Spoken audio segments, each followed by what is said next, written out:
अस्सलाम वालेकुम नाजरीन। आज की इस वीडियो का मौजू कोई सियासी सब्जेक्ट नहीं है और ना ही कोई सियासी हवाले से बात करनी है, बल्कि एक इंतहाई मुस्तहिक, एक इंतहाई अपराइट और नेक फैमिली है जिनके घर की दीवार जो है फ्रंट और बैक साइड बारिशों की वजह से और तेज हवा की वजह से गिर गई है और जिसकी वजह से डेफिनेटली मसला होता है पर्दा करने का। तो उन्होंने मुझसे रिक्वेस्ट की और इस फैमिली को ज़ाती तौर पे इन पर्सन मैं जानता हूं, तो मैंने उनसे वादा किया कि मैं आपके लिए रिक्वेस्ट कर दूंगा। 20 से 25 हज़ार में टोटल उनका काम बन जाएगा, लेकिन ये 20 से 25 हज़ार उस फैमिली के लिए बहुत बड़ी रकम है। उनके जो माली हालात हैं उनसे मैं बखूबी वाकिफ हूँ। ये उनके लिए करना कतई तौर पे मुमकिन नहीं है। तो अगर कोई साहिब इस्तिताअत इस हवाले से मदद करना चाहे, एक अपील है, डेफिनेटली हर एक का अपना राइट है।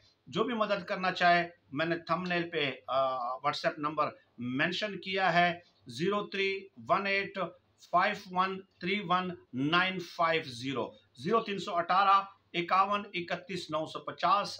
इस व्हाट्सएप नंबर पे आप राब्ता कर सकते हैं। अल्लाह पाक हम सबको खल्क़ खुदा के लिए आसानियाँ पैदा करने की तौफीक अता फरमाए। आमीन या रब्बल आलमीन।